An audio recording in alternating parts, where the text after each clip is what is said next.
Bismillahirrahmanirrahim. Assalamualaikum warahmatullahi wabarakatuh. Alhamdulillahirabbil alamin. Wassalatu wassalamu ala asrafil anbiya'i wal mursalin Sayyidina Muhammadin wa ala alihi wa ashabihi ajmain, amma ba'd. Alhamdulillah, pada kesempatan kali ini saya Ainul Islami selaku moderator akan memandu jalannya presentasi dari rekan-rekan kelompok 1, di mana pemateri pertama akan dibawakan oleh Lisda, kemudian dilanjutkan oleh Nadifa Praviana, kemudian Nur Afifa, Sitirul Madani, Faradilla K, Nur Aisyah Wahdania, Ulandari, dan juga Ahsyana Rizka Ahmad. Untuk mengefisienkan waktu, langsung saja saya persilakan kepada pemateri pertama untuk memaparkan materinya. Baik, saya Lisda akan membahas mengenai apa itu pemasaran. Dari pengertian pemasaran sendiri itu bisa dikatakan sebagai marketing. Yang paling purba adalah kegiatan manusia saling tukar barang untuk memenuhi kehidupan. Nilai tukar antar barang berdasarkan kesepakatan kedua belah pihak. Dulu itu bisa dikatakan kegiatan barter, misalnya untuk 1 kilo garam ditukar dengan beberapa kilo merica. Nah, di zaman sekarang ini sistem barter masih dipertahankan oleh sebagian pedagang. Karakteristik sistem barter antara lain dilakukan atas dasar kesepakatan belah pihak. Proses negosiasi bersifat subjektif, ditentukan pada tingkat urgensi kebutuhan, sulit dibedakan antara penjual dan pembeli. Karena itu sistem barter sifatnya menjadi terbatas dan terjadinya sangat ditentukan oleh waktu tertentu.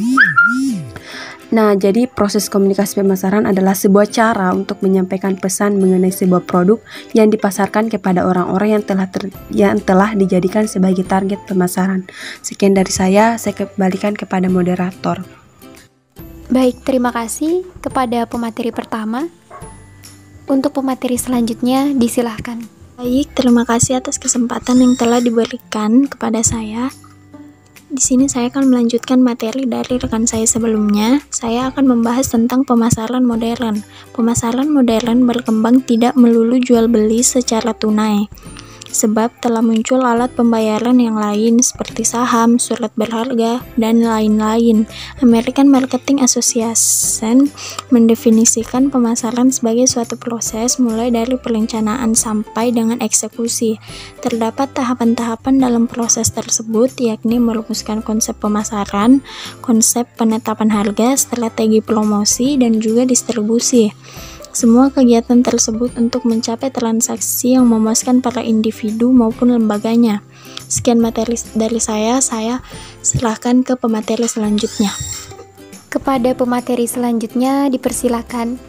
Baik, selanjutnya saya akan membahas tentang konsep pemasaran, di mana konsep pemasaran ini sebenarnya tidak banyak berubah dari dahulu, kecuali pada tekanan atau stressing yang diberikan. Untuk sebab perubahannya mungkin lebih ke lingkungan. Pemasaran juga selalu mengedepankan konsumen, karena seperti yang kita tahu, konsumen adalah raja dan konsumen adalah segalanya. Nilai bagi pelanggan dan membangun hubungan pelanggan yang kuat untuk menangkap kembali nilai dari pelanggan. Nah, ada tantangan nih dari aspek manajemen pemasaran, yaitu hal yang paling sulit dirumuskan akan implementasi, yaitu sebagaimana meneruskan nilai perusahaan yang paralel dengan nilai yang dimiliki konsumen. Mungkin itu saja dari saya. Selanjutnya saya akan kembalikan kepada moderator. Untuk moderator saya persilahkan. Baik, terima kasih. Kepada pemateri selanjutnya, dipersilahkan untuk memaparkan materinya. Bismillahirrahmanirrahim. Assalamualaikum warahmatullahi wabarakatuh. Saya Sitirul Madani. Saya akan menjelaskan materi mengenai apa tujuan pemasaran. Renal Kasali pada tahun 1998 menyatakan bahwa tujuan pemasaran adalah memuaskan konsumen. Sebagian konsumen merasa puas bila telah mendapatkan barang atau jasa yang dibutuhkan atau yang diinginkan. Sebagian lagi bila mendapatkan barang yang harganya relatif murah. Sebagian lagi karena orang lain tidak mampu memilikinya. Jadi menurut Kasali, konsumen itu sangat kompleks. Sekian dari saya. Wassalamualaikum warahmatullahi wabarakatuh. Kepada pemateri selanjutnya, dipersilakan. Terima kasih. Assalamualaikum warahmatullahi wabarakatuh. Saya akan menjelaskan materi selanjutnya, yaitu pentingnya komunikasi dalam pemasaran. Transaksi masih didasarkan pada pemenuhan kebutuhan semata. Dalam situasi seperti ini, komunikasi belum terlalu dituntut kehadirannya, kecuali sekedar menyampaikan maksud menawarkan produk itu sendiri, dan konsumen menyetujui atau menolaknya. Tetapi, karena komunikasi merupakan aspek dalam keseluruhan misi pemasaran, serta penentuan suksesnya pemasaran, jadi komunikasi pemasaran memegang peranan yang sangat penting.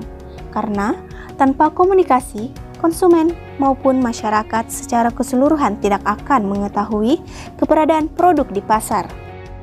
Meskipun bentuk pasar masih sangat sederhana, komunikasi masih sangat diperlukan untuk memastikan bahwa apa yang dimaksud pasar atau komunikator sampai pada calon konsumen atau komunikan sesuai. Paling tidak, pemasar menyampaikan pesan tentang produk dan penawaran dengan menggunakan bahasa yang dapat dimengerti oleh konsumen. Bila pasar gagal menyampaikan pesan, sangat mungkin komunikasi akan mengalami hambatan atau noise dan berakibat salah persepsi. Komunikasi pemasaran juga secara berhati-hati dan penuh perhitungan dalam menyusun rencana komunikasi pemasaran. Penentuan siapa saja yang menjadi sasaran komunikasi pemasaran akan sangat menentukan keberhasilan komunikasi. Dengan penentuan sasaran yang tepat, proses komunikasi pemasaran akan berjalan efektif dan efisien. Terima kasih, saya kembalikan kepada moderator. Kepada pemateri selanjutnya dipersilakan. Baiklah, selanjutnya mengenai prinsip-prinsip dasar strategi komunikasi pemasaran.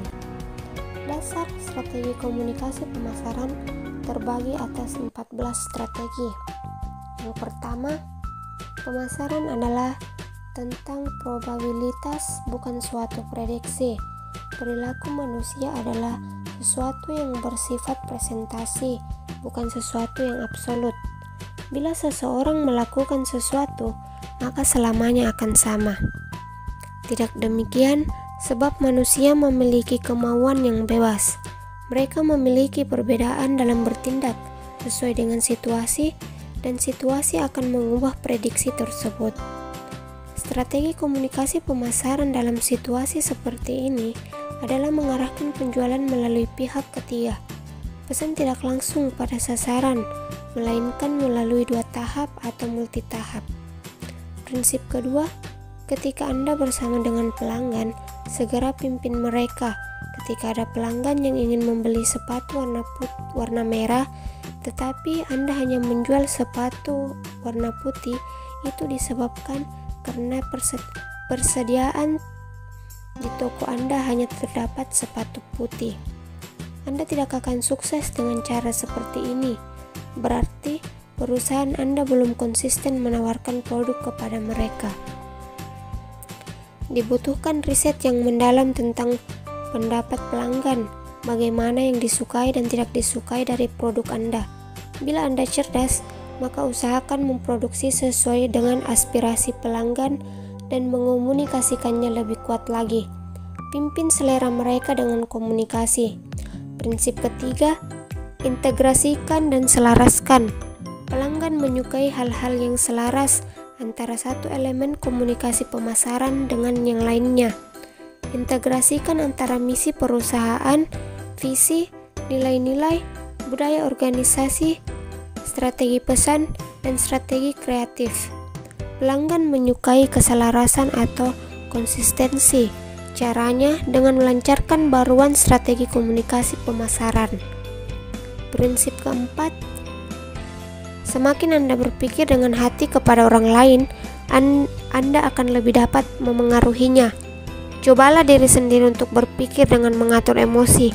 Ketika kita menghadapi sesuatu yang tidak kita sukai, cobalah pejamkan mata dan dengarkan detak jantung. Tarik nafas dalam-dalam sambil keluarkan kata-kata positif. Kemudian deskripsikan situasi tersebut dengan kata-kata. Bila kita sudah mampu mengendalikan emosi, selanjutnya mempermudah kita mengomunikasikan apa yang kita pikirkan. Prinsip kelima, Sesuatu yang kompleks dapat disederhanakan dengan pengambilan keputusan yang benar. Pasar memiliki fragmentasi hingga ribuan kelompok kecil, namun kelompok-kelompok kecil tersebut dapat disatukan melalui handphone. Prinsip keenam, keputusan-keputusan hendaknya mengikuti sebuah teori. Ketika hasrat lebih besar dari rasa takut, maka kita cenderung bertindak, dan ketika rasa takut lebih besar ketimbang keinginan, kita cenderung diam saja. Oleh karena itu, berdasarkan prinsip tersebut, seorang manajer dalam mengambil keputusan harus berdasarkan keseimbangan antara rasa takut dan keinginan. Prinsip ketujuh, kebenaran emosional adalah kebenaran yang tidak tampak. Challen menyebutkan kebenaran emosional sebagai dorongan yang muncul dari dalam hati. Contohnya adalah sebuah motif, dorongan untuk melakukan sesuatu. Itulah pekerjaan yang sulit karena hasilnya tidak bisa diteropong melalui alat apapun, namun sangat berpengaruh dalam etos kerja seseorang. Orang yang bekerja hanya karena motif untuk mendapatkan uang, maka selalu menghitung antara waktu bekerja dengan imbalan. Berbeda bila motifnya untuk menggapai prestasi tertentu, maka orang ini akan bekerja keras tanpa memperhitungkan waktu dan tenaga, sebab yang dikejar adalah kesuksesan. Terima kasih, saya kembalikan ke moderator. Kepada pemateri selanjutnya dipersilakan. Baik, saya akan melanjutkan materi dari teman saya, yaitu prinsip-prinsip dasar strategi komunikasi pemasaran. Prinsip ke-8, berdiri tegak pada sesuatu atau akan jatuh, atau stand for something or you fall down. Prinsip ke-9, pergilah ke timur ketika orang lain ke barat, atau zig when others zig and vice versa. Prinsip ke-10, satu iklan satu ide, atau one idea. Prinsip ke-11, menjadi relevan dan unik. Prinsip ke-12, jangan berenang ke hulu. Prinsip ke-13, pilih buah yang tergantung rendah. Prinsip ke-14, hindari menggunakan kata-kata menyesatkan dalam iklan. Baik, saya kembalikan ke moderator. Terima kasih. Kepada pemateri terakhir dipersilahkan. Konsep komunikasi pemasaran. Seperti yang kita tahu, konsep merupakan makna dari sebuah entitas yang dapat dipahami secara subjektif atau sesuai dengan konteksnya. Lalu, seperti apa konsep komunikasi pemasaran? Secara luas, konsep komunikasi pemasaran dapat dideskripsikan dalam pernyataan berikut. 1. Semua bentuk komunikasi yang dipakai organisasi untuk menginformasikan suatu produk dan mempengaruhi tingkah laku membeli dari konsumen dan pelanggan potensial. 2. Teknik komunikasi yang dirancang untuk memberitahu konsumen dan pelanggan mengenai manfaat dan nilai barang atau jasa yang ditawarkan. 3. Proses komunikasi yang dirancang mulai dari tahap sebelum penjualan, tahap pemakaian, dan tahap setelah pemakaian. 4. Program komunikasi yang dirancang untuk segmen, celah pasar, bahkan individu tertentu, karena setiap konsumen dan pelanggan mempunyai karakter berbeda-beda. 5. Aktivitas komunikasi yang dirancang bukan hanya bagaimana pihak pemasar bisa menjangkau konsumen atau pelanggan, akan tetapi juga bagaimana pihak pemasar dapat menemukan cara memungkinkan para konsumen dan pelanggan potensi-potensi dapat mencapai produk perusahaan secara mudah. Hal ini dinyatakan oleh seorang ahli, Yulianita, pada tahun 2001. Baik, itulah tadi pemaparan materi dari kelompok 1. Dengan demikian dapat ditarik kesimpulan bahwa komunikasi pemasaran atau marketing communication adalah sarana di mana perusahaan berusaha menginformasikan, membujuk, dan mengingatkan konsumen secara langsung maupun tidak langsung tentang produk dan merek yang dijual. Sekian presentasi dari kelompok kami. Semoga apa yang kita bahas hari ini bisa bermanfaat. Dan kalau ada yang ingin ditanyakan, kami persilahkan kepada teman-teman selaku audiens untuk memberikan pertanyaan. Segala kekurangan mohon dimaafkan. Wassalamualaikum warahmatullahi wabarakatuh.